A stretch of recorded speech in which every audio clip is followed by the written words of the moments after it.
That's really cool. Right, I have a lot of karma, so I'm just going to quickly spend my karma. Let's see what we can buy. Let's go see what's in decking. I can equip the Renraku craft work. Oh, I honestly still don't even know what that is. ESP control. Increase the power of the decker's expert systems programs in the matrix. So, how many points will that use? That uses 2. Oh, and then I can equip that? Sure. I won't do that one. Not yet, anyway.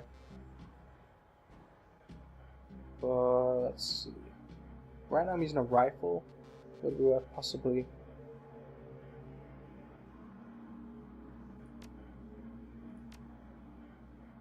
Yeah, we'll just boost up the rifle a little bit.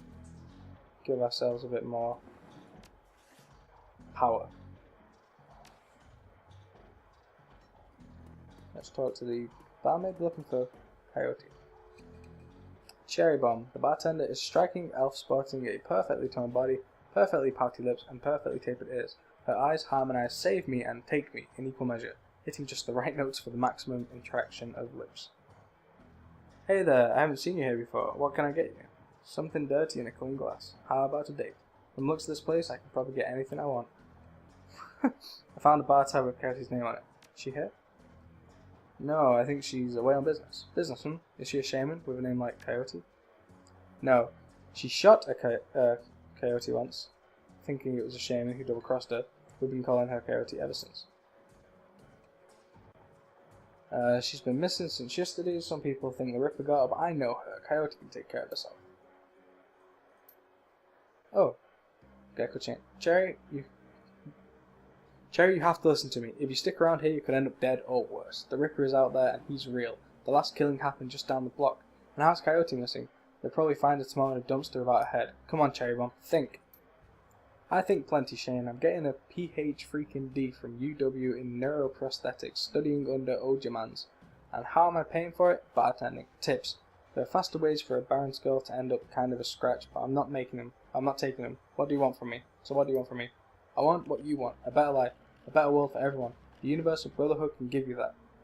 This is a cult. I've heard this all before. This isn't some trick to get you back together, or to get us back together again.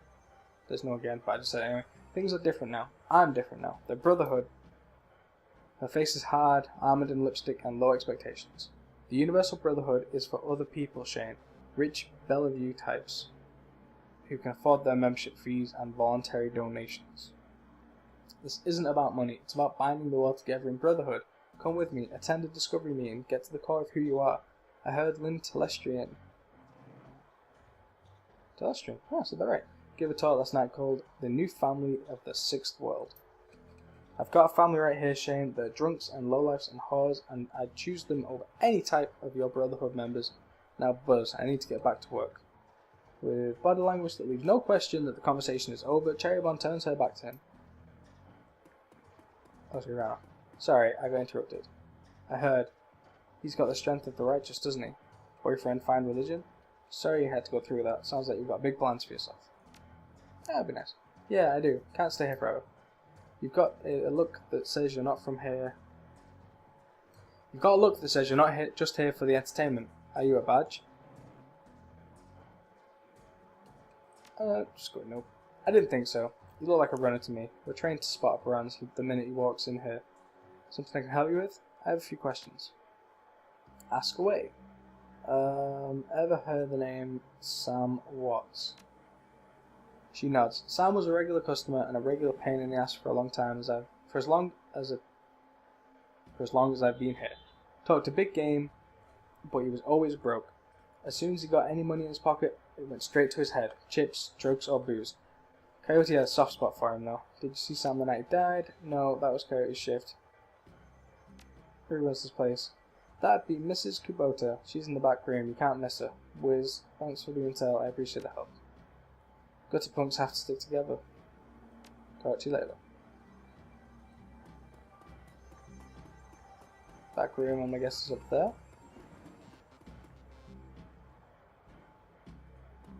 Mr. Clue. Welcome. Please behave yourself. Will do. You get trouble in here often? You might be the, you must be the Union's hired muscle. Funny place for the architect to put a wall. Okay. Interesting. Nothing a stone look can't usually solve. Looking into the death of Sam Watts. I heard about him. Real shame what happened to him. There is sharpness in Clue's eyes, the look of a man who has seen much and earned wisdom at a young age. I figured Sam was the type who needed to be thrown out on occasion. You ever have to toss Sam out on his ass? In your role here, I suppose you often escort Sam to the door. Yes, albeit gently. Sam was a drunk, but he usually wasn't a violent one. Usually? What about the night he died? He was a bit agitated, didn't catch the specifics, might have been over a woman. Thought I was going to have to show him out, but I had to deal with a couple of rival go-gangers posturing for one of the working girls upstairs. Jake helped Sam out instead. Thanks for the info, keep those eyes and ears open, I appreciate you talking with me. Happy to help. Awesome, it's going well. Johnny Clean, who's he? Let's talk to Johnny Clean. The man is dressed like a janitor, but is wearing unusually clean overalls. He's tall, rail thin, and has a cunning look in the eye that says he's more than just a maintenance man. Howdy, name's Johnny Clean. You new? Yeah, first time, just getting a look at the place. I'll mind my business, you mind yours. I talked to him, so I'm not going to say that one. I am. I imagine you've seen all sorts of things in this place. Like this, eh? True, quite true. And I keep my mouth shut about it too. That's the secret to keeping a job here, and staying alive in general. Gotta work. See you around. Let's talk to, this lady. How much is what? Whoa! Reminds me of Queen Latifah. Mrs. Kubota watches you cross the room, sizing you up as you approach. As you get closer, you can see that she's of mixed race, African and Japanese. Her demeanor says, "This is my house. Mess with it, mess with it at your peril." But her eyes twinkle with a playful light when she speaks. Konbanwa, good evening. Konbanwa, good evening. Are you enjoying the Seamstress Union? There should be plenty for a man like you to enjoy. She eyes you closely. Or is this business? I'm tempted to ask what's upstairs. Business. I just need more of your time, Mrs. Squire. I have topics to discuss. So, Car, why should I help you? Jake sent me? Yeah, we'll go with that. I imagine she's on a first name basis with the guy. I am glad to hear that Jake Armitage is alive again. He lives an interesting life. Very well. If Jake sent you to me, I will help you. What do you want to know? How well did you know Sam? Did you see Sam on the night of his death? Why is this place called the Seamstress Union? How well did you know Sam? I knew him. We all did. Sam was a regular here. Whenever he could beg or borrow enough iron to become altered in some way, drugs, chips, alcohol, it didn't matter to Sam. As long as he was bent, he was always looking for his next fix. Oh, excuse me. He clung to this place like it was his lifeline, and we treated him as part of the family, even if none of us truly liked him except Coyote. Did you see Sam the night of his death? Yeah, we'll try that one. He was here, quite inebriated as he often was. Coyote was working bar that night, and she informed me that Sam was getting rowdy and belligerent with other customers. When I requested he leave, he refused. My bouncer, Mr. Clue, was off dealing with another issue, so I requested that Jake escort Sam out of the back door to the alley. That was the last I saw of either of them. One more question, can you tell me where to find Coyote?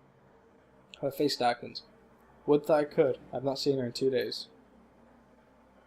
She's a smart woman and quite dangerous, but I fear for her. If she's dangerous, why fear for her? If she's smart, why fear for her? I'm sure she can take care of herself. If she's smart, why fear for her? Because she is in a dangerous line of work, and there is always someone smarter, more prepared. Her room is upstairs. If you're looking for her, I invite you to examine it. You may be able to uncover her whereabouts. I would not normally betray her privacy in this way, but she missed 2 shifts now, and cannot be reached on her comm. It is unlike her. If something has happened, I will not have an action on my conscience. Here is the key. Let's go. Oh, I thought we were going upstairs. Oh, what can I do? There is a mid-grade security panel attached to the nearby door. It's set to require a password for entry. Decking to hack the panel. Let's hack it. Hey!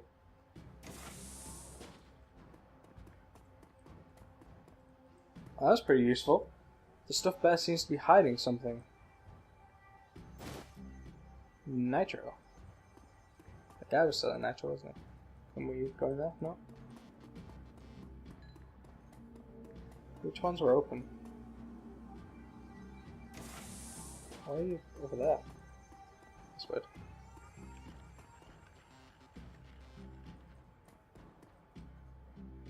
Can we not?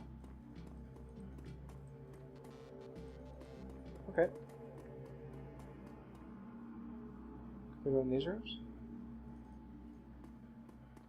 I'll have to check them out if we can in a sec. I'm going to try this one first. Oh, this must have been her room, so I did the hacking just for Nitro. I mean, it's better than nothing, but it's kind of something cool would come from that. Let's check out the mirror. The stand is littered with action movies and cigarette butts. A framed painting of the Chicago skyline, done in stylized silhouette. Coyote's bed has a diary with several papers sticking out of it. Open the diary to the first paper.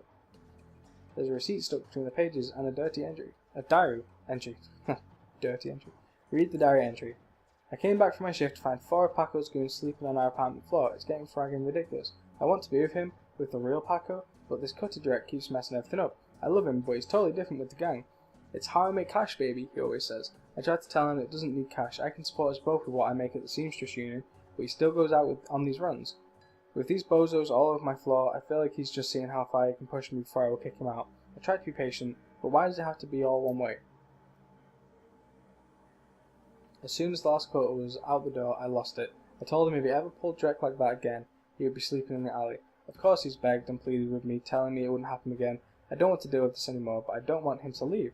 He's the reason I got through all that stuff last year, got my bartending license, got this apartment, and this life. I know he cares about me and loves me, more than his involvement with the cutters. I just wish I could slice out that gang for my life together. Slice out the fate that comes along with it. I'll inspect the receipt. A receipt from the Browning Manpower. God damn it. A receipt from a Browning Max power pistol from Jim Park downstairs with a note saying how big guns on hot women turn her on. Let's go to the different page. Second paper. Read the diary.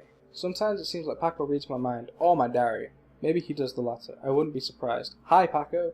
Ever since last week, he hasn't mentioned the cutters once. He leaves the apartment with a "see you in a few hours, babe," and returns later without comment. I don't know if he's really going to help for us to avoid the subject and conversation completely, but I have felt better without our constant arguing about it. The last 2 nights, I've come home from work to Paco waiting for me, slouched on the old dumpster couch with a novel 4 inches from his face. I imagine that as I turn the key to the door, he perks up and makes himself look especially studious for when I get to the door open. He seems superficially surprised to see me, but I love this little act. Read the poem.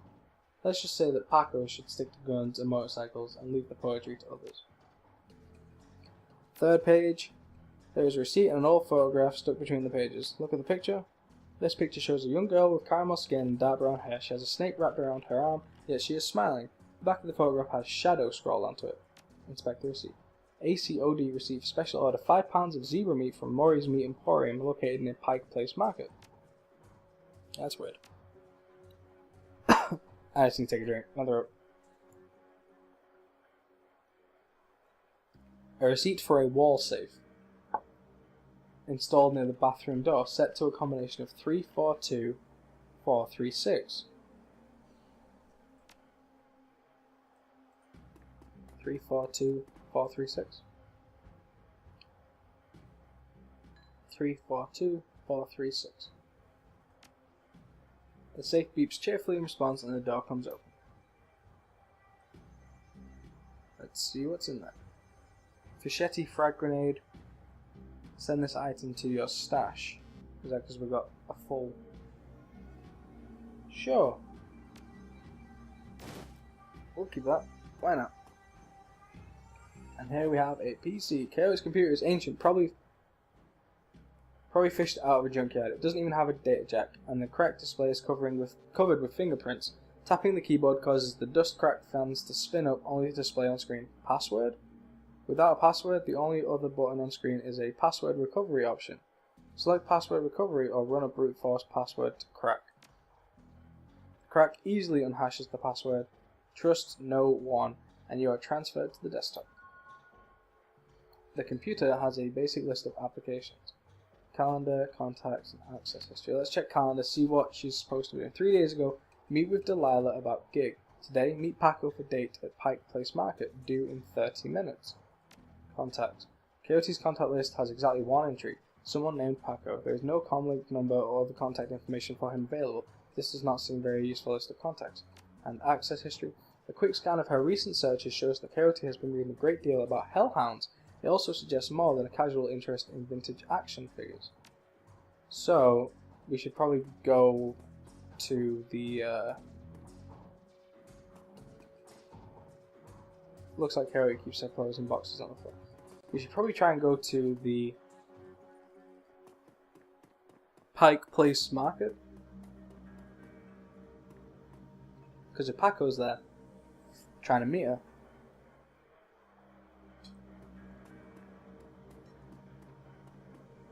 Sorry, if Paco's there trying to meet her, then we can kind of rule him out as a suspect. How can I help you? Do you know Paco? Have you heard of Mori's Meat Emporium? Did you know Jim Park saw Coyote gone recently? Coyote has a date with Paco at Pike Place Market in the next half hour. So do you know Paco? He's a ganger, a member of the Coyotes. He is a good kid in a nasty line of work. I warned Coyote against getting too attached to that type. They don't live long. Coyote has a date with Paco at Pike's Place in half an hour. If you go down there, it might bring me peace of mind. I'll call a cab for you. It should be able to get you there in time. Gambate Kudasai. Good luck.